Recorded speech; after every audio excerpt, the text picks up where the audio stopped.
Il y a toujours Moucron quelque part dans l'esprit. Il y a du Moucron quelque part. C'est bien, si j'ai besoin d'informations, je vais t'appeler. Bah, tu m'appelles, moi je connais tout. Hein. Mais le problème, c'est que le club n'existe plus.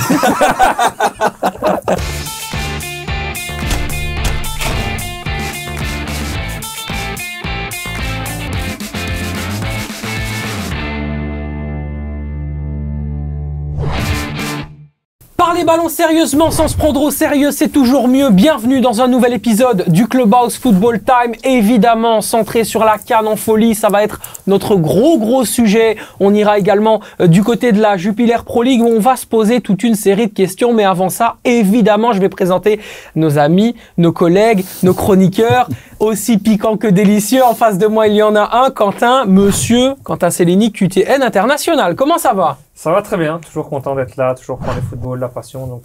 T'as pris des pecs un peu, hein? Non, ça y est, parce que je lui ai dit que je fais régime et que j'ai envie de commencer la salle, il commence déjà. Non, on en reparle au play-off. Allez, on en reparle au play-off, c'est très bien, vous nous verrez évidemment faire des séances de sport ici en direct parce que c'est absolument le lieu. Je blague, bien sûr, second degré oblige. À gauche, évidemment, Thomas Général, le général Thomas, il était à Marseille, il a vu un match bizarre. Très bizarre. Vitinha est parti suite à cette contre-performance. Comment ça va? Bah ça va bien, ça me fait plaisir de revenir, ça m'a manqué plus d'1 mois et demi sans parler de foot ici dans notre studio, c'est douloureux. Ouais, c'est difficile. Ben, ça me fait plaisir en tout cas que tu sois de retour. Ouais. Ça fait du bien d'avoir ton expertise en tout cas. La dernière émission qu'on a fait en ta compagnie a absolument cartonné sur les réseaux. Voilà, on ne cesse bien sûr de vous remercier encore une fois pour votre fidélité. C'était vraiment incroyable. Et puis tu vas nous expliquer aussi ce que tu as vécu un petit peu à Marseille en 2 mots. Avec plaisir. Là maintenant tu veux Ouais, vas-y. Bah match compliqué. Enfin il y a 2 semaines avant j'avais fait Marseille-Strasbourg. Match correct, normal, classique, pas à guichet fermé. J'arrive à Marseille samedi dernier. Je suis devant le stade, il y a plein de supporters, boum, des fumigènes, des trucs qui éclatent et tout. J'ai sursauté de partout. C'était très impressionnant. Franchement, quand c'est des gros matchs, c'est une tension, une ambiance complètement différente. C'est guichet fermé. En plus, ils gagnent pas, donc après le match, c'était tendu. Mais bon après, allez au Vélodrome si vous l'avez jamais fait, vraiment faites-le parce que c'est incroyable. Là, ça donne envie. Reporter sur le terrain, notre Thomas. Et puis à côté, bien sûr, l'invité aujourd'hui, c'est plus qu'un invité, c'est un chroniqueur. Il a du talent, il est beau, il est fort, il est évidemment dans tous les meilleurs podcasts qui peuvent être présents, surtout de à côté NL, mais également du côté de FR avec l'AD1, Coolcast, l'AD1. Voilà, c'est des médias qui existent aujourd'hui et ça fait plaisir de l'accueillir. Évidemment, également présent du côté de Eleven Dazone. Andy Kissema, comment ça va, Andy? Ça va, et toi? Ça va, la présentation était bien? Très bien. Ça a été bien. Satisfait? Allez, le petit billet, donne-moi le petit billet. Ça me fait plaisir de t'accueillir. Merci beaucoup d'être là. Merci pour l'invitation. Hein. Ça me fait plaisir d'être là. Bah ouais, vous suivez la CAN avec grande attention et on va la suivre aussi ici. Truc de ouf, ce qui se passe dans cette CAN. Si on avait demandé à Spielberg de faire un scénario, il n'aurait pas fait mieux. Pas fait mieux que ça, parce que ce que je vois là, ou c'est qu'on a là, c'est historique. Je crois, pour moi, c'est la meilleure CAN du siècle. Ouais. Disons ça comme ça. J'ai jamais vécu quelque chose comme ça. Mais c'est ça, je voulais te demander, et je voulais vous demander, les amis, résumer la CAN en un mot, pour toi. Je veux dire ça en anglais, hein, crazy. Crazy. C'est fou. C'est fou. Il y a rien qui est logique. Il y a rien de logique. Donc il y a le Sénégal, que ce soit l'Égypte, que ce soit le Congo, Cap-Vert, il y a rien de logique. À tel point qu'on pourrait penser que le Cap-Vert ou l'Angola pourraient gagner, quoi, c'est ça? Justement. Et c'est ça qui est fou. Parce qu'au début, il y a personne qui donnait même au Cap-Vert ou l'Angola une chance d'être même en quart de finale, quelque chose comme ça. Et maintenant, regarde. En un mot, Thomas, la CAN, c'est surprenant. Ouais, carrément. Franchement, comme il dit, il y a des trucs très illogiques. Après, ça me surprend pas parce que, enfin, à chaque CAN, il y a toujours eu des petites surprises ici et là, mais là, c'est quand même extrême. C'est extrême. Mais non, c'est très surprenant. Quentin? Moi, je dirais passion. Parce que j'ai l'impression que les joueurs, ils sont prêts à donner leur vie, leur corps pour le pays. C'est quelque chose qu'on voit pas forcément en Europe avec toutes les nations. On a un peu notamment le cas avec l'Italie. Et c'est pour ça que des fois, avec un manque de qualité, ils arrivent à gagner des trophées. Et là, quand je regarde les matchs, je les vois, ils sont morts. Ils vont tout donner, même les remplaçants. Encore, j'ai regardé hier avec le match Sénégal-Côte d'Ivoire, les remplaçants, les joueurs, ils sont sortis. Ils ont commencé à sauter, à courir partout. T'as l'impression qu'ils étaient encore dans le match sur le terrain. Et ils ont une passion qu'on n'a pas ça en Europe, je trouve, et c'est beau à voir. Ben, on l'a dit, cette CAN, elle est absolument incroyable. Elle est folle du début à la fin. Il s'est passé des péripéties absolument dingues. Mais est-ce que, par exemple, toi, Andy, tu penses que ça va changer changer l'œil des observateurs européens sur le football africain? Est-ce que cette CAN va permettre de faire évoluer les mentalités? Sa popularité peut y aider pour toi? Oui, je crois. Et je crois même que c'est depuis l'édition passée que ça a commencé, parce que tu voyais déjà que footballistiquement, c'était de plus haut niveau. Ils ont ça comme ça, qu'il y avait plus de tactique.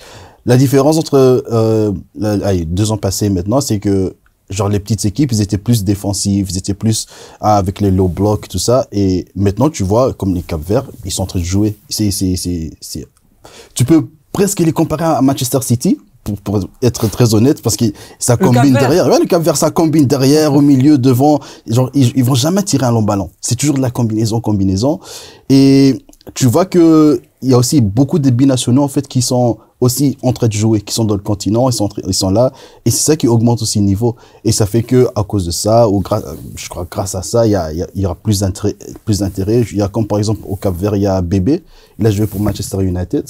Et moi, quand j'ai vu ça, parce que je me disais, ah ouais, mais je le connais, parce que c'était, soi-disant, le nouveau Cristiano Ronaldo. Ouais, le fameux Bébé, ouais. Et maintenant, tu vois, le coup franc qu'il a fait, je sais pas si vous avez vu, coup franc, je crois, à 40 mètres.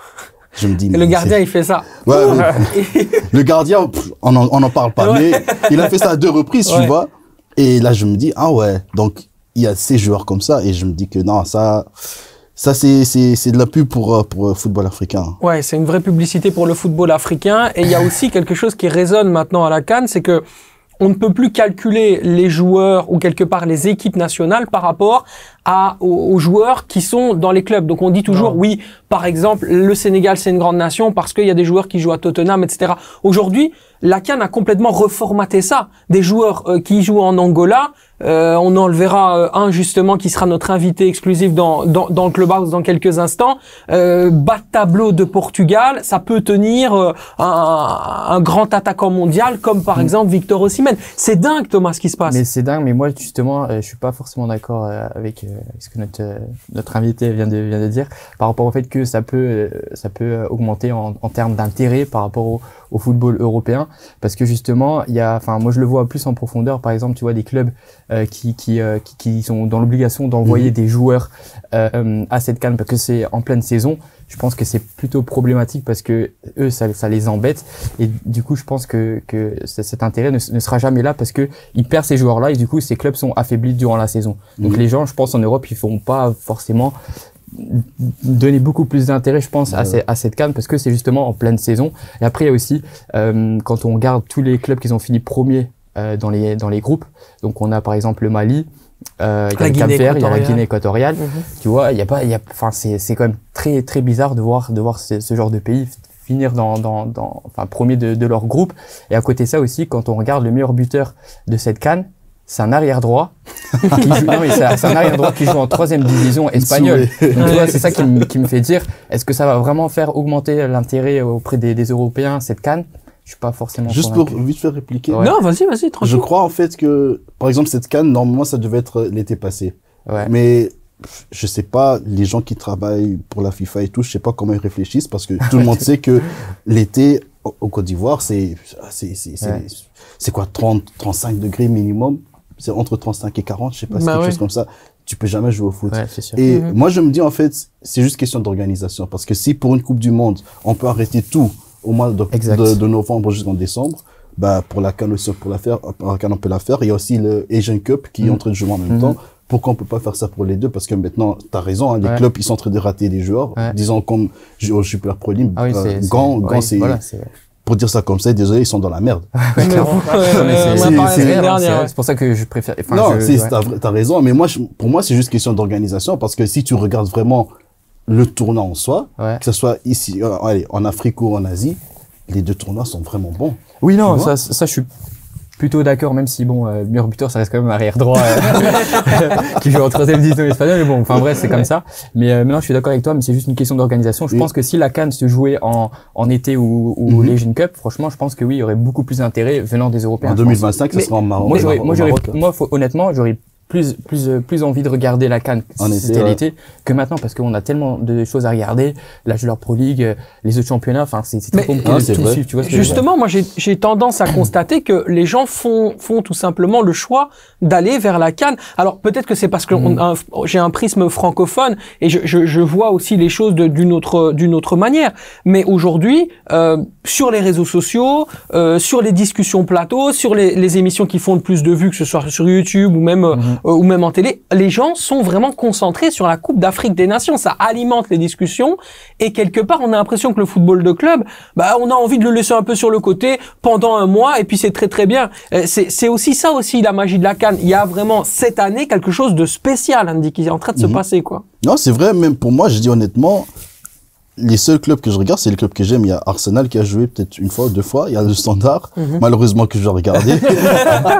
Et pour le reste, très honnêtement, c'est que les rédifs, en fait, quoi. Tu mets la priorité. Oui, et c'est un peu comme tu dis, c'est juste les choix que tu dois faire parce que je comprends bien que tu peux pas le faire. Mais voilà, moi, aujourd'hui, j'ai pas le temps de me consacrer à 100% à cette CAN. Alors, j'aimerais la regarder, tu vois. Mais c'est très compliqué parce que justement. De toute façon, en 2025, ça sera au Maroc et ça sera en été. Donc, j'espère. Espérons qu'ils vont laisser ça en été. Donc, c'est un peu ça. Ouais, c'est ça exactement. Et puis, ce que je voulais dire aussi, c'est que on voit aujourd'hui que peu importe, tu parles d'un latéral droit meilleur buteur de la CAN, quelque part on s'en fout qu'il joue en D3 portugaise et lui s'en fout et lui montre par exemple à son adversaire qui pourrait très bien être Sadio Mané, aujourd'hui éliminé bien sûr une grande star du football africain, que il y a pas de peu importe où tu joues, c'est Mathias Pogba qui nous le disait la semaine dernière dans l'émission, tu vois, tu succèdes à pas de Mathias Pogba, quand même, c'est pas mal, t'es assis à côté de toi. Il était là encore. Il était juste là. Et qui nous le disait clairement, on s'en fout de qui tu es quand tu es en équipe nationale, que tu sois de la Guinée équatoriale, le Cap-Vert, etc. Quelque part, c'est comment est-ce que ton équipe va mieux comprendre le jeu que l'autre, et quelque part aujourd'hui, il y a rien de surprenant dans une Coupe d'Afrique des Nations, Andy. Il y a rien de surprenant. C'est l'impact, c'est la consistance, c'est le moins de déchets possible et c'est l'efficacité. Après, derrière, on cherche pas à ce que tu fasses du tiki-taka. L'Angola l'a fait. C'était très sympa. Sur le but, le premier but marqué face, je pense que c'était face à qui qu'ils ont marqué l'Angola. Contre qui jouait l'Angola en huitième? Je te donne. En groupe. Je pensais que tu parlais. Non, ici en huitième. Contre. Non, c'était pas Burkina Faso. Ils ont marqué un premier but. La Namibie, non? Le premier but, c'était contre la Namibie. Effectivement, ils ont gagné 3-0. Ouais. Le premier but est incroyable. Dans le décalage, c'est Manchester City, c'est Pep Guardiola, c'est fantastique. Mais, dans l'esprit, il n'y a pas de lui joue là-bas, moi je joue en D3, donc je me sens inférieur. Ils y vont tous au mastic, tu vois. C'est 11 contre 11, ils jouent pour l'amour du maillot. Et puis, il y a aussi les conditions climatiques, les terrains et tout. Tu vas pas non plus déployer un jeu vraiment tactique, technique et tout. On a notamment vu quand des joueurs un peu plus techniques montaient au jeu, ils avaient un peu plus dur et tout parce qu'il y avait directement un gars qui était là et qui était prêt à aller au charbon et à donner tout pour son pays. Donc, c'est ça aussi qui fait la différence. Donc, le gars, il se dit, on joue à 11 contre 11. Que le type, il joue aller au Real de Madrid, à Manchester City, à Dubaï ou dans le pays national, il donne tout, quoi. D'ailleurs, on va parler de la République démocratique du Congo. Quand même, c'est le moment. On va rendre hommage à Andy. On va ouvrir la grande page République démocratique du Congo dans cette CAN en folie, bien évidemment, dans le clubhouse. Le Congo qui n'avait plus atteint les quarts de finale depuis 2017. Est-ce qu'ils ont déjà réussi leur CAN? Pour moi, oui. Pour moi, j'avais dit au début de la CAN, genre, les quarts de finale, pour moi, c'est bon. Mais je trouve qu'on doit être plus ambitieux, on doit gagner. C'est ça. Oui, on doit gagner. Le Sénégal est éliminé et tout, donc ça va, on doit gagner. Oui. Ah, tu penses sincèrement aujourd'hui que cette équipe a les qualités pour aller chercher même une victoire face à la Guinée? Parce que déjà, projetons-nous dans ce match de vendredi qui va déjà être passionnant. Les qualités, non. L'esprit, non, faut être honnête. Faut être honnête. Je crois que le Congo manque en fait dans 3 postes quelques joueurs de vraiment de qualité et puis là on sera vraiment bon. Ouais. Mais disons que en général à la CAN on s'en fout de ça, c'est vraiment tu viens sur le terrain, tu joues. C'est vraiment tu joues et on verra bien qui va gagner et je crois contre la Guinée maintenant ça sera un peu plus difficile que les autres parce que la Guinée c'est vraiment c'est un pays ou une équipe qui aime le pressing et jusqu'à présent on n'a pas encore joué contre des pays qui sont vraiment dans le pressing à fond.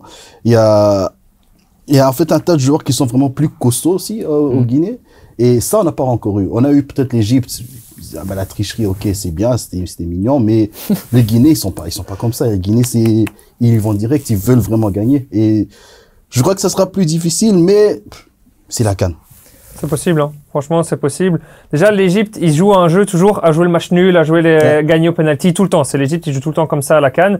Et tu peux pas à chaque fois gagner avec match nul, gagner au penalty. Notamment, c'est celui. Mais non, attention à la RDC qui joue aussi un peu ce style-là, qui joue aussi vraiment à jouer les matchs nuls. On l'avait vu en groupe avec full match nul.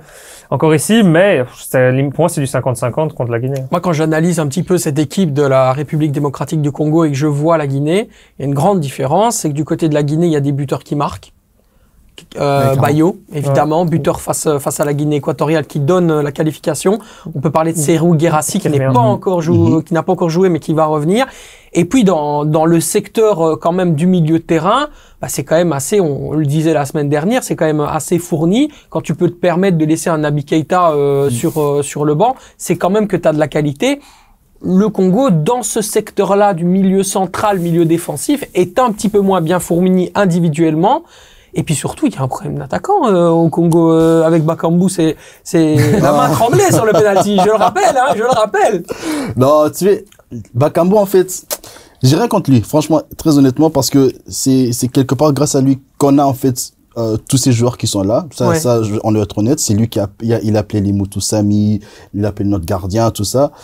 Mais je crois que à un certain moment, faut connaître ta place. Il faut savoir où tu es parce qu'il a 32 ans.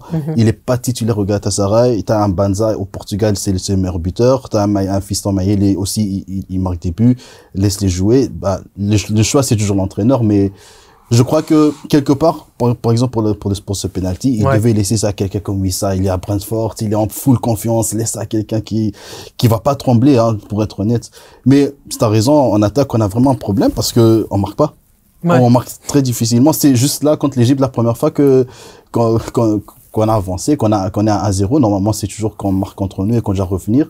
On est plus une équipe de réaction que d'action, disons ça comme ça. Et surtout, le Congo est une équipe qui a du mal à jouer court. Par exemple, un Théo Bongonda est très fort dans le jeu court, dans les combinaisons jeu court. Un joueur comme Wissa en est capable également. Kakuta n'a pas joué, donc il n'était pas présent. Mais on voit dans le jeu cette équipe du Congo qui pourrait être bien meilleure dans l'animation, mais qui quelque part se cantonne à ce qu'elle sait faire et qui va jouer avec d'autres qualités que ce qu'elle pourrait peut-être techniquement proposer.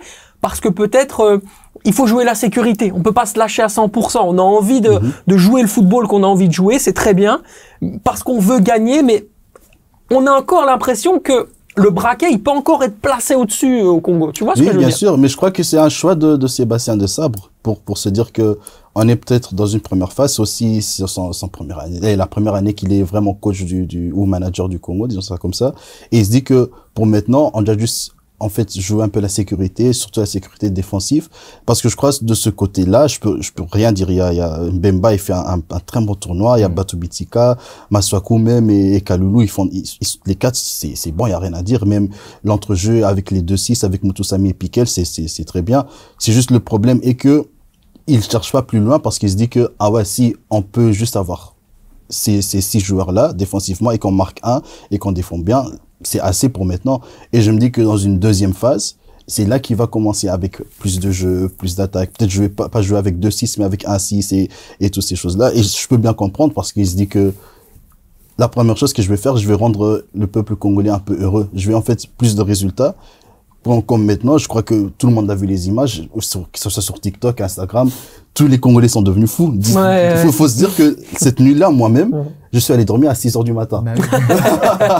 Genre 6h du matin, je suis allé dormir. À 9h, j'avais déjà quelque chose à faire, mais c'est juste, pour nous, c'est quelque chose de fou. C'est un peu la même chose que j'avais quand la Belgique avait fini 3e en 2018. J'avais tout à fait la même chose parce que c'est quelque chose, tu t'y attends, mais tu te dis, je connais mon pays, tu vois. Donc tu dis peut-être pas, et tu finis 3e, tu dis en fait c'est une dinguerie. Pour nous c'est ça. Bien sûr. Ouais. Est-ce que la clé de la réussite, tu disais tout à l'heure, le Congo a réussi sa CAN, c'est justement Sébastien Desabre, le sélectionneur de la RDC. Est-ce que c'est lui la clé de cette réussite-là? Pour moi, oui. Pour moi, il a fait en sorte de créer vraiment une bonne équipe, en fait, parce qu'on a amené 24 joueurs. Tu vois vraiment que ces 24 sont vraiment liés et sont vraiment bien soudés. Et en plus de ça, il a ramené vraiment cette joie recommencer à regarder le Congo. Parce que, moi, j'ai toujours suivi, mais tu voyais que beaucoup de Congolais ne suivaient plus trop le foot parce que c'était toujours, on se qualifie pas, ou contre le Maroc, on a juste raté la Coupe du Monde, etc. Donc, c'était toujours juste ah ouais, mais de toute façon, ils vont nous décevoir. Et genre, maintenant, il a fait en sorte de ramener quelque chose et qu'on comprenne aussi le jeu qu'il veut faire et où il veut aller. Il y a aussi une question d'exigence, mon cher Thomas. On le rappelle, le président de la fédération de la RDC avait émis le souhait, en tout cas avait dit que l'objectif c'était le dernier carré de la compétition. Voilà, déjà quelque part c'est pour mettre un petit peu la pression sur la RDC. On sait aussi que le président il aime monter un peu le niveau parce que je pense qu'il estime que son pays vaut ça. Yeah. C'est très bien d'ailleurs. Pourrait peut-être y arriver s'il y a une victoire face à la Guinée, mais est-ce que c'est aussi ça la clé? L'exigence que le Congo se doit à lui-même. Après, moi, je vais être un peu plus objectif et un peu plus sévère, je pense. Après, moi, je ne suis tu peux l'être, hein. Ouais. Moi, je suis très honnête. Si c'est le Congo, je suis subjectif. Okay. voilà, parfait. Non, après, moi, comme je disais, j'ai pas suivi la CAN à 100%. J'ai pas vu tous les matchs du Congo. Mais je me pose la question, est-ce qu'on peut parler de réussite ou est-ce que c'est plutôt de la chance? Parce qu'aujourd'hui, quand on analyse les résultats, on n'a aucune victoire du Congo jusqu'à présent. Sauf celle contre l'Égypte, mais c'était après les pénaltys, donc on peut pas forcément prendre ça comme une victoire. Tu vois ce que je veux dire? Et tac. En groupe, en groupe, on bat pas la Tanzanie, on bat pas la Zambie. Bon, après le Maroc c'est compliqué, c'est déjà très beau d'avoir fait match une face au Congo. Ici il y avait l'Égypte, il y avait pas forcément ça là, donc je pense que ça peut jouer aussi. Ouais. Et pour moi, je pense que c'est un petit coup de chance là où ils sont aujourd'hui. Peut-être oui, mais d'une autre part, on regarde aussi plus le jeu, parce que le premier match contre la Zambie, dis-toi qu'il y a tout le monde qui est étonné du jeu de Congo. Okay. C'était vraiment comme, t'as dit, c'était vraiment le jeu court, les combinaisons, t'avais un Bangoda qui a commencé à droite, après en 10, il y avait tout. Sauf la seule chose qu'on faisait pas, c'est on marquait pas. Ouais. Je crois on a eu 20 tirs au but, quelque chose comme ça. Il y a rien qui est rentré, juste, un seul but. Et c'est parce que on a eu un but que notre gardien il a fait des foutaises. Bref. Contre le Maroc, c'est un peu de la même chose. Le Maroc, ils ont joué pour 20 minutes, ils ont vraiment pressé. Après 5 minutes, ils ont marqué, ils ont commencé à attaquer. Et puis le Maroc s'est dit que on lâche le jeu.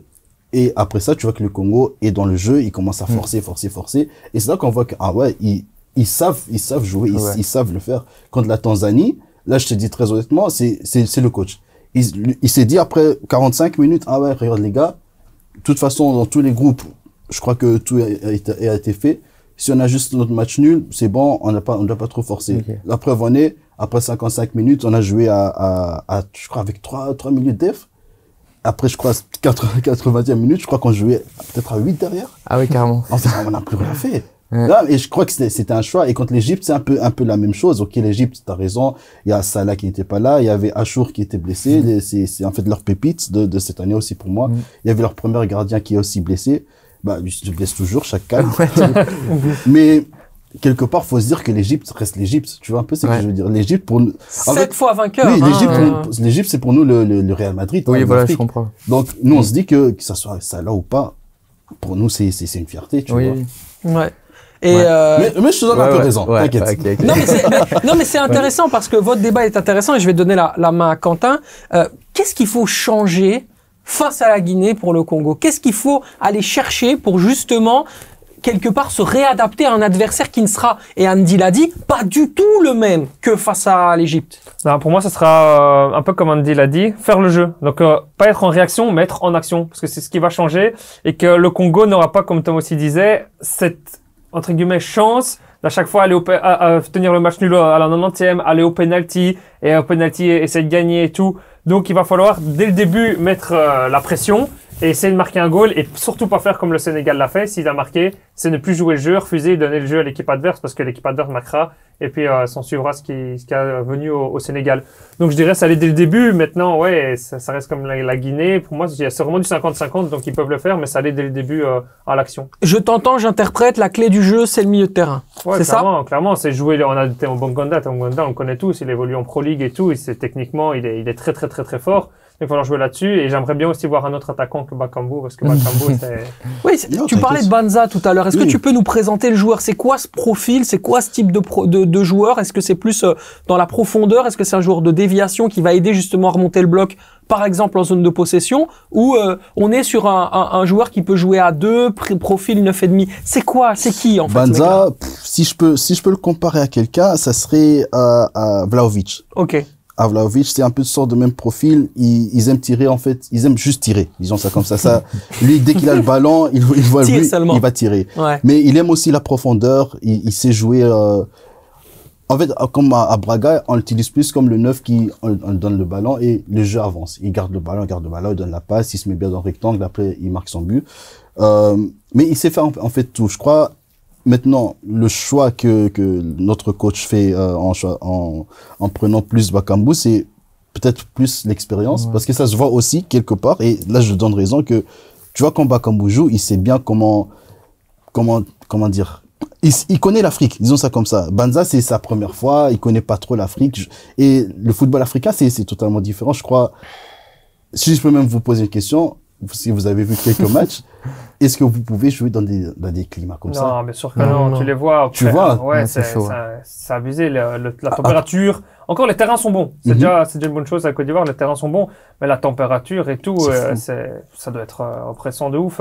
Les joueurs, ils jouent 10 minutes, ils sont déjà noyés et tout. Bah, justement, c'est ça, c'est trop chaud. Et je crois que le coach se dit qu'il y a Bakambu, il connaît ça. Ouais. Et c'est pour ça que même je crois au troisième match, c'est Fiston Mayele qui a commencé, parce que lui, il a joué au Congo, il a joué en Égypte, il joue aux Émirats, donc il joue dans ces choses-là. Or que Banza, c'est le Portugal. Ok, il fait chaud au Portugal, mais c'est pas pareil, la même chose. Ouais. Donc, Surtout en termes d'humidité, ça n'a rien à voir. Donc il se dit que peut-être je vais faire en sorte qu'il s'adapte petit à petit. Et contre l'Égypte, Banza il a joué, il est aussi rentré contre la Tanzanie, si je me trompe pas, ou contre la Zambie aussi.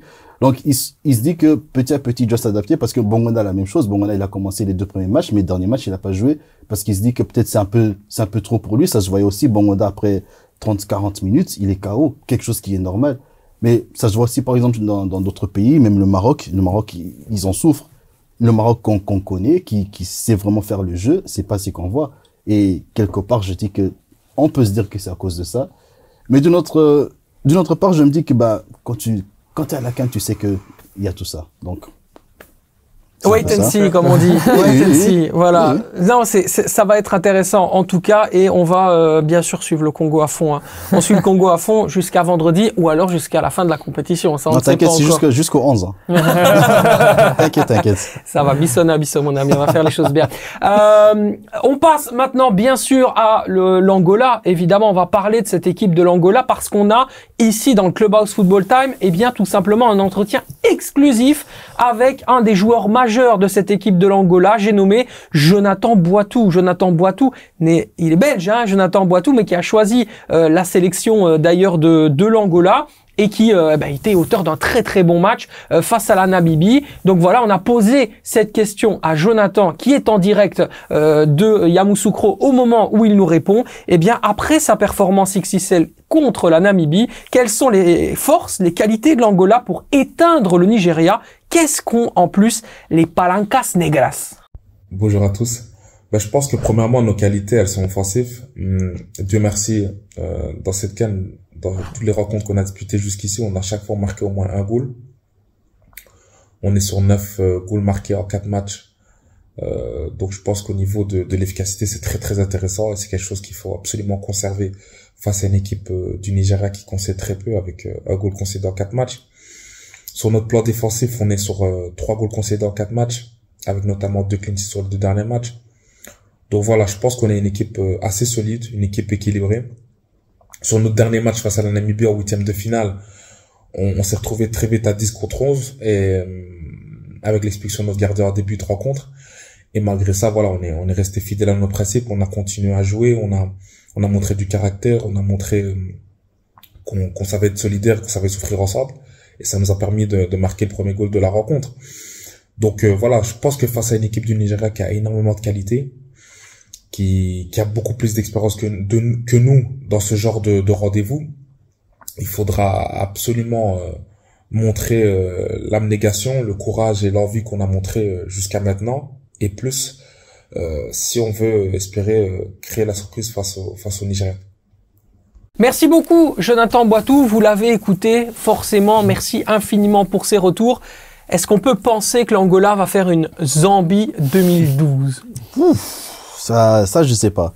Parce que très honnêtement, le Nigeria grandit en fait dans ce tournoi. Et ça, c'est très dangereux. Je trouve ça toujours, il y a des équipes qui commencent mal, tout ça, mais à partir qu'ils commencent à grandir, là, tu vois que ça devient un problème. Et l'Angola, c'est bien, hein, comme ils ont presté. C'est franchement, félicitations.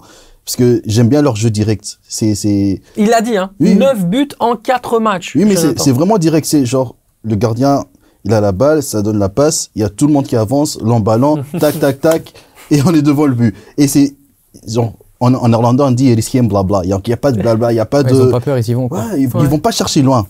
C'est un peu comme, c'est quel entraîneur? Je crois Sarri aussi, il est un peu comme ça. Mauricio Sarri. Il a ce style-là, genre, on va direct, il faut pas attendre, j'ai pas besoin de tiki-taka. Je veux même aller juste avec 3 passes, on est devant le but et on tire. Et je crois que, ils ont ce style-là, ils ont aussi maintenant les joueurs qui ont les qualités pour faire des 1 contre 1, ça se voit. Et ils ont leur buteur, Mambouloulou, c'est fou, c'est qui fait le très bon truc comme un lion, ouais. Très bon danseur. J'ai vu ça. Non, lui c'est fou, je crois, le but qu'il a fait contre la Namibie. Mais incroyable. Quel... La technique, c'est fou. Ouais, comment il la met, c'est... Non, franchement, moi, je m'attendais pas à ça. Je m'attendais qu'il allait marquer, ok, mais si tu fais ça comme ça. La manière dont il prend ce ballon, il le fouette comme ça avec l'intérieur du pied, c'est incroyable. Oui, c'est fou. Et je me dis que l'Angola, on doit les respecter. Mais les Super Eagles, ça reste les Super Eagles, tu vois. Non, mais c'est bien parce que justement, ça va nous permettre de faire la transition. Impact, solidité défensive et rigueur, c'est les 3 grosses qualités du Nigeria. Ouais, je vois un petit pas à ta tête. Mon cher Thomas, ils ont déjà pris rendez-vous pour la finale. Rendez-vous pour la finale, si je me trompe pas, je pense qu'il y a Maroc-Nigeria. Ils sont dans le même, ouais. Donc, tout dépendra de cette rencontre-là. Franchement, on peut pas dire aujourd'hui que le Nigeria ira d'office en finale parce qu'il y a encore le Maroc sur leur parcours. Dommage qu'on les voit pas plus que bien placés. Ouais, après, dommage qu'on voit pas justement un Maroc-Nigeria. Ça aurait pu être une des plus belles finales, je pense, mais non, après, le Nigeria, comme il disait, c'est une très bonne équipe. On l'avait dit de toute façon avant le début de la CAN, le nombre d'attaquants qu'ils ont, les qualités offensives, c'est quand même incroyable, quoi. Mais ce qui est intéressant avec ce Nigeria, et tu l'as dit, Andy, c'est que c'est une équipe qui, quelque part, un petit peu à la manière du Bayern de Munich à l'époque de Jupp Heynckes, ne fait pas de bruit, mais est un espèce de bulldozer qui avance avec une certitude et une confiance totale, en fait, Quentin. Non, ouais, c'est clairement ça. Et puis, ils sont aussi bons défensivement, parce que c'est ce qu'on avait un peu peur du Nigeria à la base au début de cette CAN, parce que niveau offensif, c'était incroyable. Même s'ils ont eu des blessés, ils ont quand même une équipe incroyable avec Lookman. Quand c'est pas Osimhen qui marque, c'est Lookman qui marque et tout. Donc l'équipe, elle est vraiment incroyable. Et si en plus de ça, ils arrivent à avoir cette solidité défensive, franchement, la route elle est tout droit vers la finale. Et moi, je pense que même contre le Maroc, ils vont y aller parce que ils ont aussi, c'est un pays, comme tu disais tout à l'heure, c'est un pays qui est déjà plus habitué à ces climats-là et tout. Alors que le Maroc, ça se ressemble. Moi, j'ai regardé plusieurs matchs du Maroc. Le Maroc, c'est ok, défensivement, c'est très très bon. Mais offensivement, je trouve il manque quelque chose au Maroc. Donc le Nigeria a ce que le Maroc n'a pas, c'est cette force offensive de marquer les goals. On parlait de la Zambie tout à l'heure, hein, Thomas. La Zambie, le Maroc a été mis en difficulté face à la Zambie. Petit but effectivement de Rakro signé Ziyech qui sort sur blessure 20 minutes plus tard. Et puis derrière, pas grand-chose dans le jeu et quasiment une égalisation de la part de la Zambie. Donc oui, effectivement, c'est des profils d'équipes qui mettent à mal en général les Lions de l'Atlas. Non, c'est vrai. Et c'est un peu ça le problème. Mais si je peux revenir à ce que tu disais par rapport au Nigeria, c'est que moi j'ai bien aimé en fait avec ce coach, il était en fait en train de chercher la formation qui pouvait vraiment le faire. Parce qu'au début, tu as vu, il commençait avec 4 défenseurs, après avec 3, il changeait. Après, il se disait que peut-être si on joue à 3 avec un bon bloc et que devant je laisse les joueurs faire, peut-être ça peut le faire avec un Haribo qui peut faire comme il veut et tout ça. Et là je vois qu'il a trouvé en fait la formule qui est bien parce qu'il avait aussi des blessés. Il y avait même Youssouf, il est venu en dernière minute, il s'est aussi blessé. Mais je crois que là avec le 3-4-3 qu'il fait, ça va. Et avec un Osimhen qui je trouve malgré qu'il ne marque pas, mais il fait son truc, il est vraiment le leader, disons que il donne des passes décisives. C'est vraiment le gars, il tient le ballon, il laisse le reste avancer, tout ça. Je crois que il a pris vraiment ce rôle pour lui d'être le leader offensif. Exactement. Mais pour revenir peut-être à ce que tu disais pour le Maroc, Je crois que c'est ça, parce que maintenant, il y a aussi Ziyech qui va pas jouer, il y a Boufal qui va pas être là. Tu vas mettre qui à la place? Il y a Adli de Leverkusen. Et Zalzouli, qui est quand même pas mal. mais- Des joueurs comme El Kanous qui peuvent apporter aussi, mais qui est plus un joueur axial, Voilà. qui sait jouer sur un côté. Comme Amala, il peut jouer à gauche aussi. Mais Ouais. bon, il est pas très en forme, donc c'est vraiment pas, C'est pas le moment de parler d'Amala. Non. J'aurais aimé le faire parce que t'adores Oui, oui, Moucron, je le ouais. sais, mais à un moment donné. D'ailleurs, petite anecdote, tu reparles de Moucron et je Ouais. vais encore devoir en reparler parce que tu m'as proposé un joueur qui a joué à Moucron aussi. Donc, Exactement. C'est effectivement le malheur quand on t'invite, c'est qu'on doit toujours ouais, parler de il y a Moucron. toujours Moucron quelque part Voilà. dans l'esprit. Il y a du Moucron ouais, quelque c'est part. par là. C'est bien, si j'ai besoin d'informations, je vais t'appeler. Bah, tu m'appelles, moi, je connais tout, hein. Mais le problème, c'est que le club n'existe plus. Non, je rigole, mais franchement, ça me fait mal de dire ça. Bon allez, il faut absolument en parler. Et ça, malheureusement, on va un peu moins de rire. Enfin, ou alors, si vous voulez, vous rigolez. Le match du Sénégal, forcément, face à la Côte d'Ivoire, cette sélection ivoirienne qui est revenue d'entre les morts. Ça n'a aucun sens ce qui s'est Énorme. passé pour la Côte d'Ivoire. Personne ne les imaginait dans cette configuration-là. Dans le match, en plus, ils sont cohérents, mais ils sont pas non plus extraordinaires. Ils parviennent quand même à éliminer le grand favori de cette CAN. J'ai nommé le Sénégal, Andy. Mais faut savoir que c'est quelque chose de normal en Afrique. Hein. Depuis la Zambie, en fait, le gagnant ne passe pas, ou bien les groupes de phase, C'est ou ça. bien les derniers quarts. Alors, la statistique, c'est très simple. C'est que ça fait 7 fois d'affilée que le vainqueur sortant de la CAN n'atteint pas les quarts de finale. Ben ouais. Donc oui, effectivement, c'est dur. C'est très, très dur pour le Sénégal, mais là, c'est vraiment la stupeur. On s'y attendait pas du tout. Qu'est-ce que ça veut dire du Sénégal? Pour moi, ça veut pas dire grand chose. Très honnêtement, hier, ils devaient en fait finir le match. Bah, t'es à 1-0, je crois, après 3 ou 5 minutes, je sais même plus. 3e minute de jeu. Troisième minute. Après, c'était un beau but. Il y a Mané avec le centre et moi, je trouve comment il a tiré à Bip, c'est magnifique.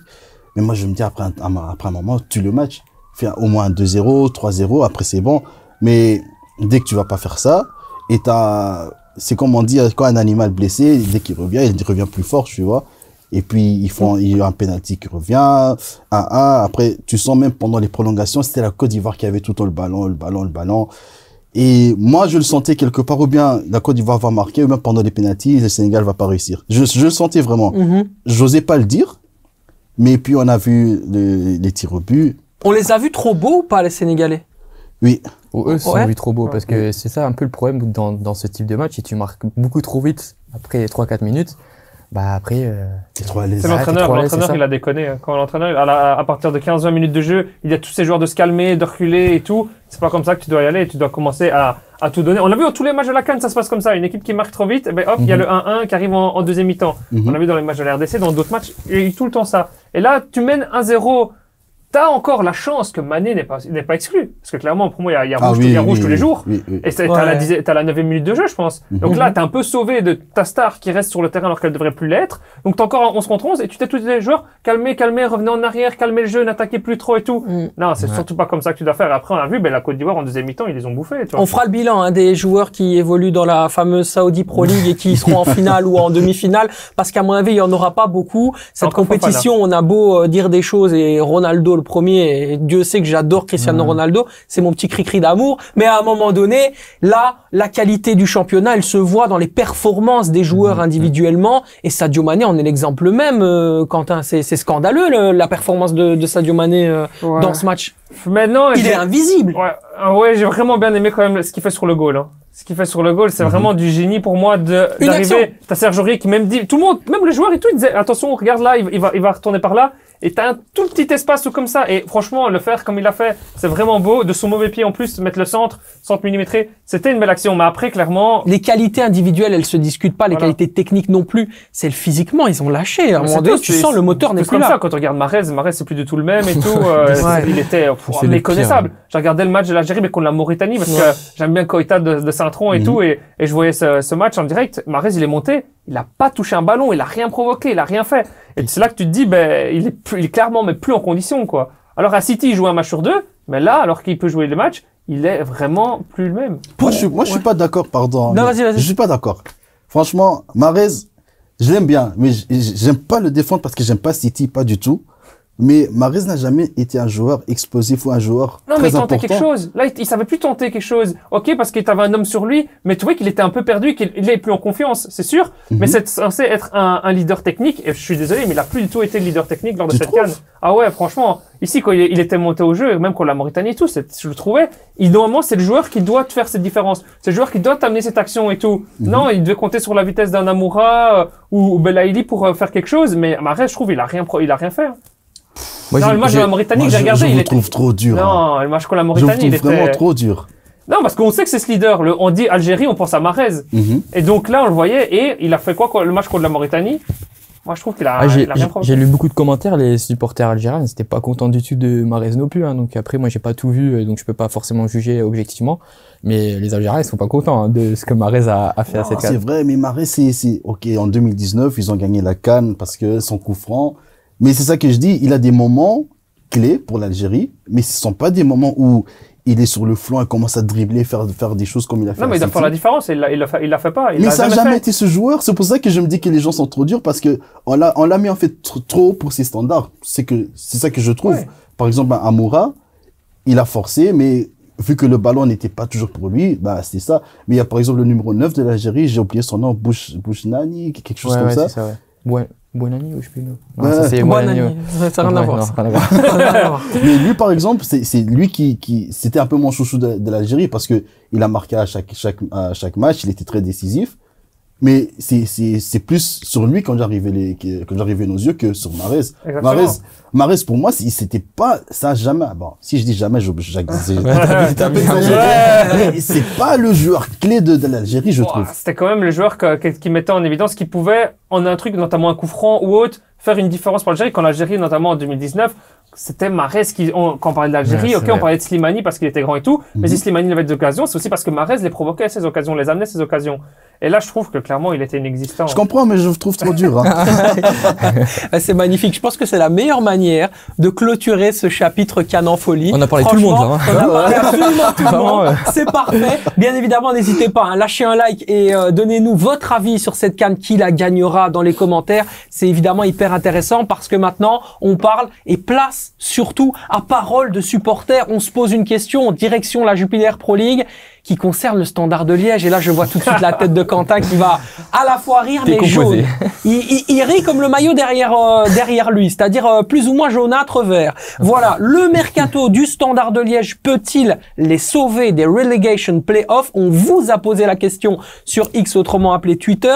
On va lire un petit peu toutes ces réactions d'ailleurs qu'ils ont été laissées et qui sont hyper intéressantes, notamment Jordan RSCL 7.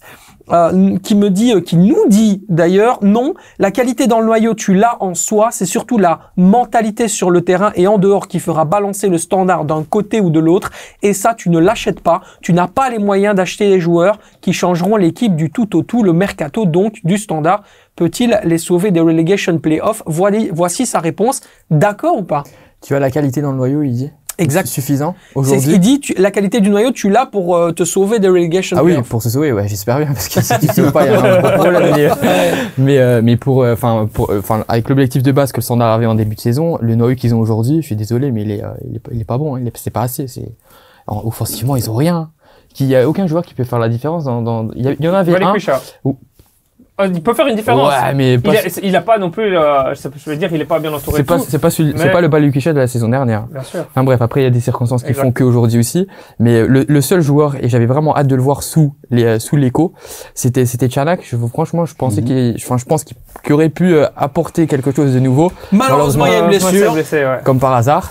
Franchement, je pense que c'était vraiment un moment clé pour lui. Malheureusement, il s'est blessé, mais sinon à part ça, il y a rien. Tiens, j'ai trouvé justement un follower, un auditeur, un viewer, tu l'appelles comme tu veux, qui pense l'inverse de toi, qui nous dit, même sans mercato, le Standard devrait être bien plus haut. On a un meilleur effectif que l'année passée. Il nous manque juste Zinkernagel, donc c'est surtout l'entraîneur, à l'entraîneur de se remettre en question. Ça, je suis pas. Non, pas du tout. Ça, c'est nul. Pas d'accord. Non. Moi, déjà, le fait que Karol Ufkons a dû quitter le Standard, ça m'a fait mal. Ça m'a fait du mal parce que moi, je le trouve pas aussi mal que ça. Non, c'est vrai. Mais, pour être très honnête, c'est un entraîneur qui a besoin de qualité. Parce qu'à Bruges, si on a vu ça, quand il était là, c'est parce qu'il y avait la qualité qui était là, qui pouvait faire son truc Je sais que t'es pas d'accord. Si. Non, mais ouais, Oufkens, il y avait du bon, du moins bon. Mais quand tu parles de qualité et qu'il n'y avait pas de qualité, moi, ce que j'ai surtout peur, c'est l'Eco. Parce que l'Eco, il l'a déjà dit quand il est venu au Standard. Moi, je veux une équipe qui joue le top 3. Ok, j'ai accepté. Là, il demande des renforts, il les a pas vraiment. Il est déjà apparemment en train de taper du poing sur la table en interne, l'Eco, parce qu'il a pas ce qu'il veut. Et l'Eco, il sait lui, c'est un gars qui veut toujours jouer le titre. Il veut jouer, il a dit, moi, si je veux revenir en Belgique, c'était pour jouer le top 3. Bon, là, clairement, il va pas jouer le top 3, il va pas jouer le top 6. Mais je pense que s'il voit qu'il est pas soutenu par des renforts, des demandes et tout, l'Eco, il va péter un câble. Mais je crois que chaque entraîneur qu'on va prendre, parce que, disons que ces dernières années, le Standard, ça a toujours été la même histoire, en fait. Bien sûr. C'est toujours la même histoire. On peut enlever qui on veut, que ça soit... Ça, le problème, c'est pas le coach. Non, ça a jamais été pour moi, j'ai toujours dit que ça a jamais été le coach, c'est tout ce qui est au-dessus. Et c'est ça le problème. Il y a des matchs que je suis allé regarder au Standard, et on a toujours la chance que quand je suis là, on gagne. C'est bien. Non, mais le truc, c'est parce que j'étais allé regarder le Standard contre Genk quand il y avait tous ces feux d'artifice et tout ça, toutes ces lumières. Et moi, je te dis très honnêtement, le match, c'était n'importe quoi. Ouais, je me disais, c'est quoi ça? C'est comme si je regardais des matchs en 3e provincial. Le match que le Standard a gagné d'ailleurs. Oui, ils ont gagné, oui. Mais la manière dans le gang, c'est pas trop ça. Et le Standard, c'est comme on dit, on le sait, c'est un club de feu, de l'agressivité, grinta, il y a tout ça. Et là, tu vois rien. Et c'est ça que je me dis que tu peux prendre quel coach tu veux, même Ivan Leko, c'est un très bon coach. Mais si tu peux pas juste rajouter que ce soit 2-3 joueurs de bonne qualité, bah, c'est chaud. Alors moi, je vais réagir sur ce que tu dis. D'accord, Ivan Leko, c'est une évidence, c'est un bon coach. Il a des principes qui sont hyper intéressants, notamment dans une équipe qui aime avoir le ballon et qui aime construire le ballon sur base de possession. Est-ce que c'est l'identité du Standard? Est-ce que c'est le Standard qu'on attend? Est-ce que c'est comme ça que le Standard a gagné des titres? 3 fois, la réponse c'est non. Donc à un moment donné, est-ce que c'est vraiment l'entraîneur qu'il fallait au Standard pour pouvoir aller mieux, Quentin? Oui, parce que là, c'est de grinta, mais de toute façon, l'entraîneur, tu peux mettre ce que tu veux. Oui, pour répondre à ta question, oui, Leko est un bon entraîneur. Oui, Leko peut, avec cette envie, cette dynamisme, cette expérience du championnat belge, et c'est le but, clairement, on va pas se le cacher, c'est d'éviter la mais moi, je veux bien, Tom Saintfiet aussi, c'est un bon entraîneur, hein. Ça n'a rien à voir. Est-ce que c'est le bon entraîneur pour le Standard et dans cette situation-là? C'est ça la question. Pour moi, t'en as aucun bon entraîneur pour le Standard dans cette situation, parce que t'as aucune identité, t'as rien. Et pour répondre aussi à ta première question du mercato, non, le mercato va pas sauver le Standard parce que le problème, comme on l'a dit plusieurs fois, il est au-dessus. Ils ont pas ces moyens financiers. T'as besoin de changer énormément de choses dans cet effectif, dans ce 11. Mais quand tu vois que tous les joueurs que tu vas recruter, c'est tous des joueurs qu'on peut jouer depuis des mois. C'est tous des joueurs qui ne jouaient plus depuis des mois dans leur club. C'est tous des joueurs qui étaient sans club. C'est des joueurs que ton premier choix il passe pas, ton deuxième choix il passe pas. Tu travailles sur un 3e, un 4e choix, c'est jamais bon. Donc clairement, le mercato il va jamais sauver le Standard. Ce qui doit sauver le Standard, c'est cette mentalité, c'est essayer de changer, c'est justement la grinta qu'ils ont besoin pour aller chercher des points. Et ça, c'est ce qu'il faudrait espérer avoir, mais... D'autant que on peut les donner, les joueurs qui pourraient, qui sont arrivés, qui pourraient arriver. Bon, devant, on en a parlé, je veux dire, le jour avant qu'on tourne l'émission, Kelvin Yeboah pourrait arriver, alors que c'est un joueur qui n'a pas réussi du côté de Montpellier, Ligue 1. Tu connais assez bien la Ligue 1 et Montpellier. Il n'a pas fait de grands succès, alors qu'il était arrivé avec l'idée de Montpellier, puisqu'il y avait inséré une option d'achat, donc l'idée de le garder définitivement. Un but en 14 matchs. Voilà, l'attaquant qui pourrait arriver au Standard, qui est un attaquant polyvalent. Mais encore une fois, c'est diligenté par la 777, Johannes Sport. Encore une fois, c'est comme Kanga qui vient de Hertha Berlin. Encore une fois, tu prends entre guillemets. Ça c'est quand même un bon transfert. C'est un des seuls que je trouve qu'il est quand même réussi du côté du Standard, même si réussi. Ouais, mais bon. Je dis, ok, il est pas bien servi. Je suis d'accord avec toi. Il est pas bien servi. C'est ça le truc, c'est si t'as pas de. Je sais si c'était une réussite. Ce serait une réussite s'il marquait plus de buts qu'il n'était hors jeu. Oui, ok.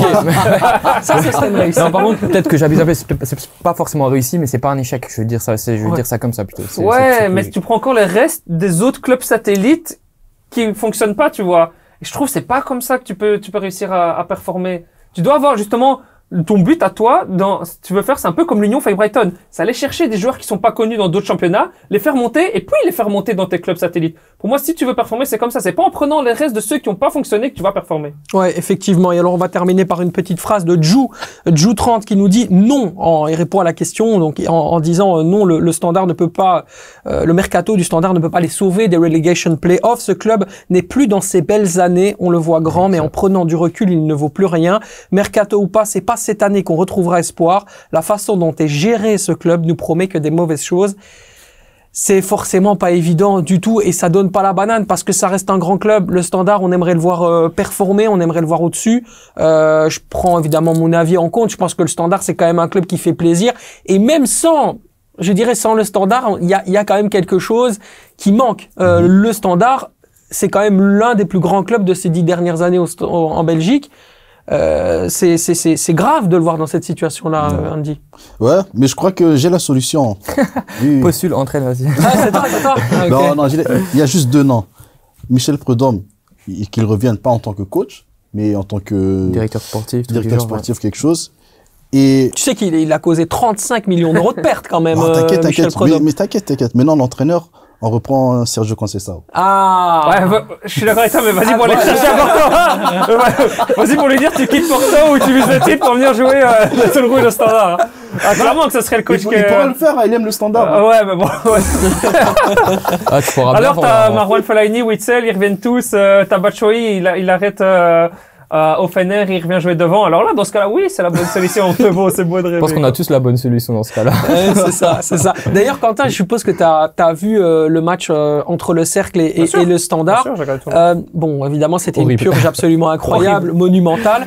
Les deux Est-ce clubs, qu'il n'est pas un peu surcoté, le Cercle de Miron Muslic? Est-ce qu'il n'est pas un peu surcoté? Oui, il Non. est surcoté pour moi parce que il a un style de jeu en fait. Ça, c'est énorme. Il a un seul style de jeu, c'est le style de jeu, c'est allez, on va tout donner à fond, on va combattre. Et quand t'as des clubs qui arrivent à contrer ça, c'est plus dur. Là, on a vu honnêtement le Cercle contre le Standard.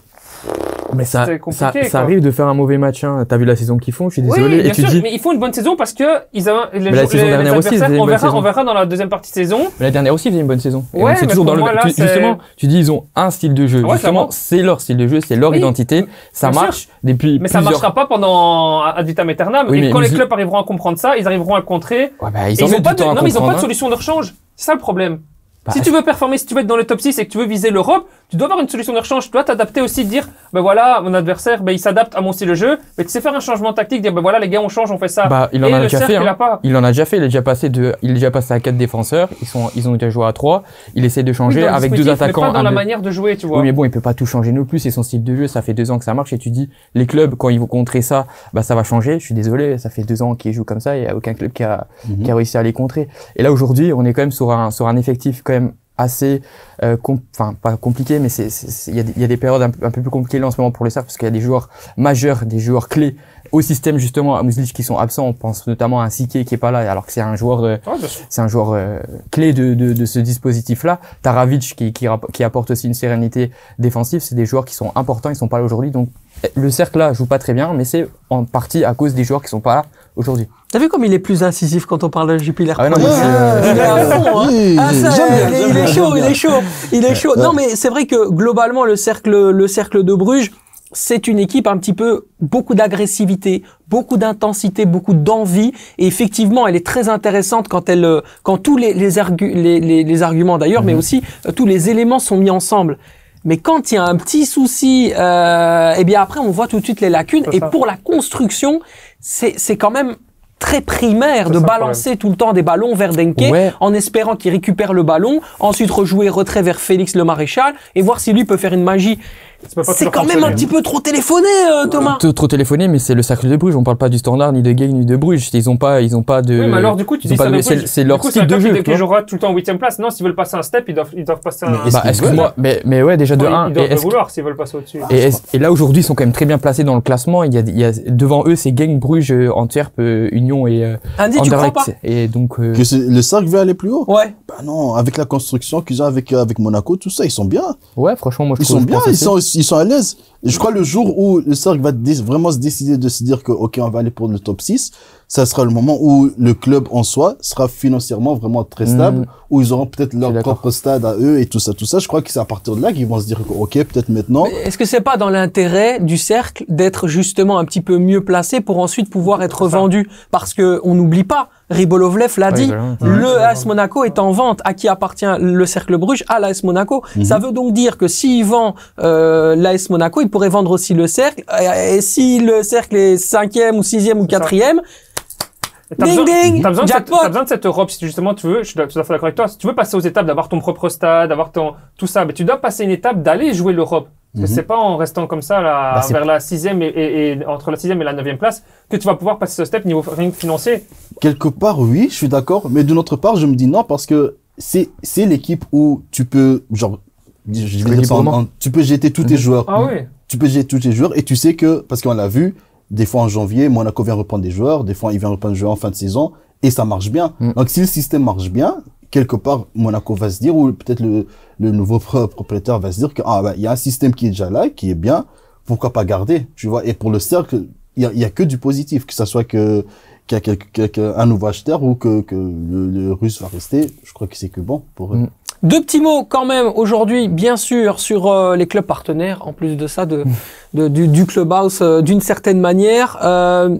Difficile de ne pas être négatif avec le Sporting Charleroi. Quand on entend la grogne des supporters et la colère, un responsable semble tout droit désigné.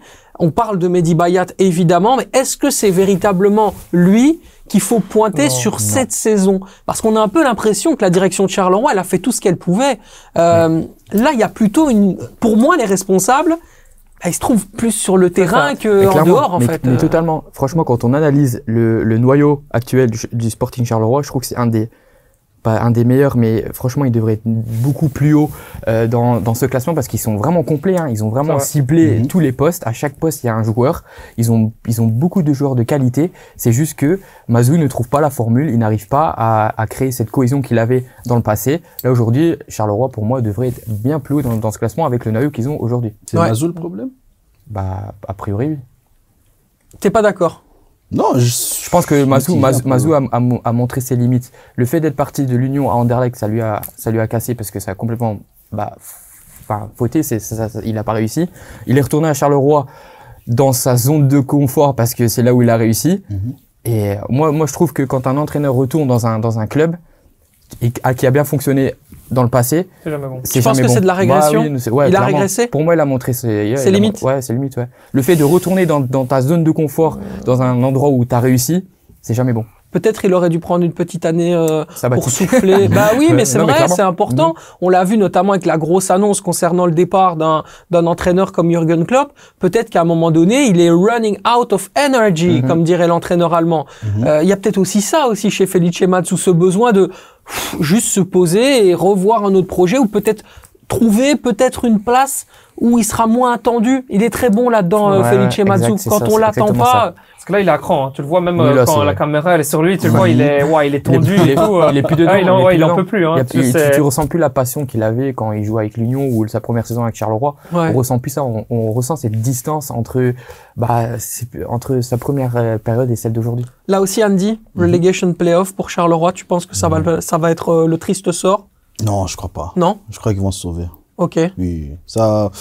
Le Charleroi, moi je pense ça un peu comme Eupen. C'est pas des équipes similaires, hein, parce que rien à voir. Franchement, là, j'ai pas compris. Non, t'inquiète, je vais expliquer. Mais Charleroi, c'est genre, ils sont bien au milieu de tableau toujours, tu vois. Ouais. Et même si ils peuvent avoir des saisons où ils sont très bien, ils vont passer au-dessus de leurs limites, et ils vont avoir des saisons où ils sont un peu plus bas que ça, mais quelque part ils vont toujours rester dans ce milieu de tableau. Et Eupen, de l'autre côté, ils sont toujours en bas. Mais ils vont jamais descendre, selon moi. Peut-être cette année. Non, je crois pas. J'y crois pas non plus. Avec le non, moi j'y crois pas non plus. Maintenant, attention, hein, Charleroi, semaine très très très importante. Hein. Ça reçoit Eupen mercredi et ça va à Courtrai ce week-end. Donc Bayat l'a dit dans la presse, un 4 sur 6, il est content. Mais il veut absolument les 3 points contre Eupen. Non, parce qu'il trouve que 6 sur 6. Hein. Je suis d'accord avec toi. Pour moi, 6 sur 6, tu dois être ambitieux dans ces deux matchs-là. Mais lui, il estime, en fait, j'ai l'impression même qu'il se voit déjà dans la zone rouge. Qu'est-ce qu'il disait? Il a dit, ouais, je veux les 3 points contre Eupen parce que c'est un concurrent direct. Mais contre Courtrai, on peut prendre un point parce qu'on a assez de distance avec eux. On a assez de points qui nous séparent de Courtrai. Et que dans la zone rouge, il n'y a pas de division des points. Donc moi, je trouve quoi ça? C'est des bêtises, franchement. C'est clairement, je suis d'accord avec toi, mais c'est les paroles du président. C'est les paroles de Bayat. Donc pour moi, tu dois viser un 6 sur 6. Tu joues contre Courtrai, tu joues contre Eupen. Ouais, mais si tu prends pas 6 sur 6, C'est Mais triste, quoi. le problème, justement, tu parles de Eupen, Courtrai, tu les affrontes maintenant, c'est le pire moment où tu peux les affronter. Hein.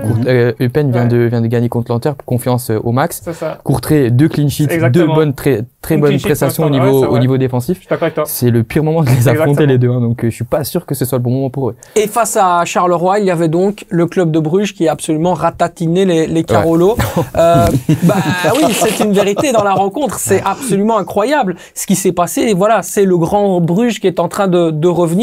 Est-ce qu'on n'est pas parti, au vu des circonstances du côté de la Gantoise, un peu compliqué, il pourrait même perdre Hugo Kuipers en fin de mercato. Il y a pas mal de choses qui sont aussi en train de bouger en interne. On sait, hein, Michel Louagie va quitter le club en fin de saison.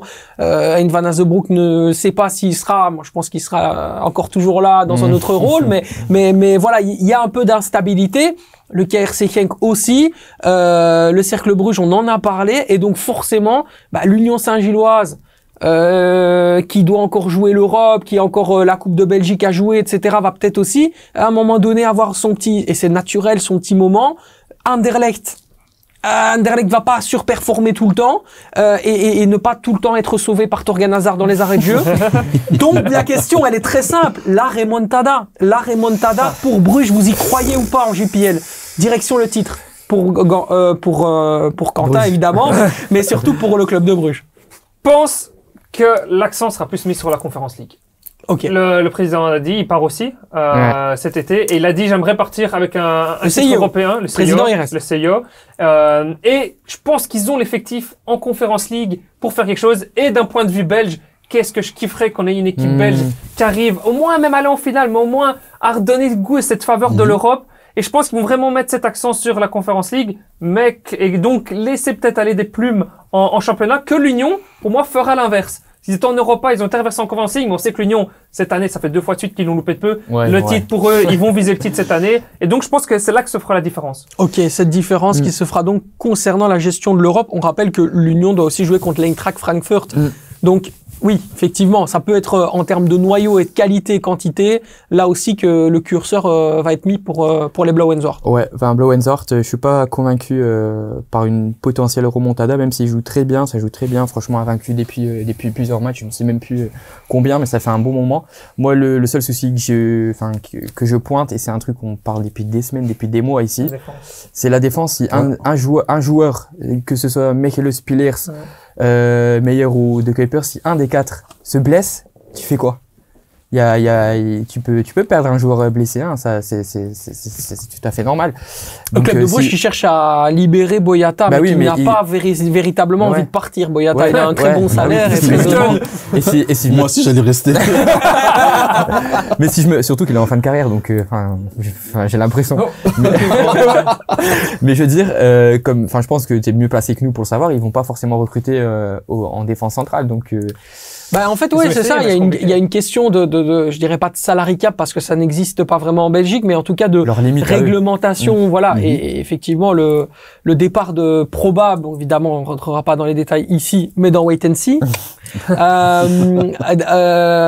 Antonio Nusa pourrait évidemment, je dirais, libérer un tout petit peu de salaire, mais c'est pas ça qui va permettre au club de Bruges d'aller faire une grosse arrivée ou de permettre d'avoir un vrai.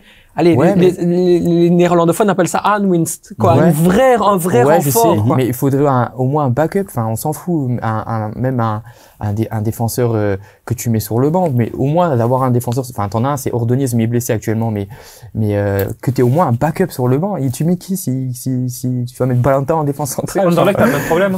Donc voilà. Ouais, mais Anderlecht, ils vont prendre Gatoni justement pour ce backup. Voilà, justement, mais le club de Bruges ne fait pas ça. Et je comprends vraiment pas. Mais ils ont des bons défenseurs, ça, Club LA. Ouais, Club Next, pardon. Parce que Club LA, ça va être compliqué. Je pense pas que c'est une bonne idée. Le Club Next, ils ont des bons défenseurs. Je crois, il y a un je crois qu'il porte le numéro 6. Joël Ordonez. Non, pas lui, c'est l'autre, Simba qui joue à Moucron aussi. Allez! Il est toujours obligé de ramener la Moucron. Toujours obligé de la ramener la Moucron. William Simba, oui, c'est un Français, il joue à Moucron. Mais oui, moi, parce qu'il c'est plus un défenseur, c'est plus un 6, hein. Un 6, ouais. Mais il peut jouer en central, il peut jouer en central. Pourquoi pas? Ouais. Mais ça me paraît quand même, ouais. T'imagines, tu le lances lui en play-off? Mais il avait fait la préparation avec Bruges cet été. Mais après, j'ai jamais pu revu dans. Il est pas allé l'OM, en stage aussi? Si, il avait été en stage. Pourquoi? Ouais. Bon, vous semblez relativement mélangés. Suite au prochain épisode, bien évidemment, on va passer évidemment à votre séquence découverte, le crack ou la fraude cette semaine. Je commence pour la première fois. Voilà, j'ai envie. Je sais même pas que tu donnais tes cracks. Mon crack, c'est évidemment Théo Messi, comme l'appellerait le président de la République démocratique du Congo, évidemment Théo Bongonda. Ça me fait plaisir de voir Théo réussir comme ça. Ça me fait plaisir de voir Théo heureux dans son football, heureux dans son club aussi du Spartak Moscou, et puis heureux d'avoir, je dirais, la reconnaissance qu'il mérite, parce que bien souvent, il a dû faire 2 fois plus que les autres en Belgique. Il n'a pas été estimé à sa juste valeur. C'est un joueur fantastique, et au Congo, il est tout à fait, je dirais, porté au nu, et c'est très bien. Et c'est comme ça que ça doit rester. Bravo Théo pour ta compétition, et on espère aussi beaucoup de bonnes choses. Ton crack, Andy. Ça sera le meilleur buteur de la CAN, hein, Nsoué. Ah, l'arrière droit espagnol, pas espagnol, mais si je peux très vite parler de lui, en fait, j'aime sa carrière, en fait, parce que je le savais même pas. Quand j'ai fait des recherches, en fait, en tant que jeune, il a joué pour l'Espagne, mais il a joué avec les Sergio Ramos, tout ça. Donc, vraiment? Oui, il était vraiment Top niveau. Top niveau, à l'élite. Et ce qu'il a un peu freiné, ce sont des blessures, etc. Et puis des mauvais choix et tout. Mais quand tu vois sa carrière, il a joué en Chypre, Grèce, même en Serbie. Il est allé partout un peu. Et se dire que à 35 ans, dans une CAN, où tu commences en tant que back droit, après on se dit on n'a pas d'attaquant, qui peut jouer en attaque? Il se dit moi. Mais quand tu le vois au ballon, moi, je trouve vraiment que il est techniquement très fort. Et moi, je parle pas des techniques, les acrobates, tout ça. Non, c'est vraiment genre contrôle, passe, le timing est toujours bien. Il fait tout. En fait, c'est comme s'il a été formé comme un œuf. Je trouve. Et c'est ça que genre je donne tous mes plumes, parce que à 35 ans, faire des choses comme ça, surtout en Afrique, contre des pays, contre des défenseurs qui n'ont pas de pitié, tout ça. Donc franchement, chapeau à lui. Nsoué le crack, donc d'Andy, ça fait plaisir à entendre. Guinée équatoriale, malheureusement éliminée de la CAN, on l'a dit. Thomas, attention, un crack ou une fraude? Crack, j'aime bien sortir des sentiers battus, parce que j'aime pas sortir des cracks évidents, parce que c'est n'est pas encore en mai, hein. La terre battue, c'est pas tout de suite. Mais je veux dire, non, j'aime pas les évidences, et du coup aujourd'hui je vais sortir un défenseur de Courtrai qui vient d'arriver. Fuji? Non, l'autre. Ah, dommage. Mais Tsunoda, parce que franchement, il a été incroyable face à Louvain. Il a remporté tous ses duels. Il a apporté vraiment cette sérénité défensive que Courtrai avait besoin, parce qu'ils ont quand même encaissé plus de 40 buts cette saison. Ça fait 2 clean sheets d'affilée. Bon, il n'était pas là au standard, il vient juste d'arriver, mais sa performance a vraiment été remarquable. C'est tout simplement Zouiré Sika, l'agent de Zakaria El Ouadi, qui nous disait ici dans l'émission spéciale Mercato qu'aujourd'hui les clubs belges et notamment aussi suisses, il me parlait du Servette Genève, veulent en recruter 2, les Japonais, pour aller justement profiter d'une espèce d'adaptation qui pourrait se faire plus rapide. S'ils sont à 2, ça leur permet aussi de très vite se mettre dans la réalité belge et de pouvoir progresser. Tu l'as dit, Tsunoda fraîchement arrivé, déjà performant. Fuji, qui était sur les tablettes du Sporting d'Anderlecht, fraîchement arrivé aussi, déjà performant. Que de Japonais dans cette JPL, hein. Non, ça va être intéressant à voir, et je suis curieux de voir comment Courtrai, avec le nouvel entraîneur, ses nouveaux joueurs, va performer les semaines à venir. Je suis pas convaincu maintenant que ce soit le premier candidat relégué à la Challenger pour lui. Ça va être extrêmement chaud, et donc tout le monde doit avoir un petit peu les fesses qui brûlent en ce moment. Westerlo, Louvain, le Standard également. Charleroi. Ça va être très tendu. La relégation. Ça va être dur, avec peut-être aussi un licenciement de Cassapa, mais on y reviendra. Notre ami Quentin, ton crack ou ta fraude? Il y a eu 3 cracks, on va prendre une fraude. Hein. J'étais au match. Je suis désolé, mais capitaine Jan Vertonghen. Hein. Ah oui, mais bon, ça c'est évident. Les 2 buts, même s'il met le goal, je suis désolé avec l'expérience qu'il a. Contre l'Union, un match important comme ça, premier contre deuxième. Waouh, moi j'étais choqué, même au stade, j'étais comme ça. Non, on vient de perdre tous les viewers d'Anderlecht. Ils viennent tous de partir. Non, mais c'est vrai, faut rester logique. C'est compliqué, je trouve.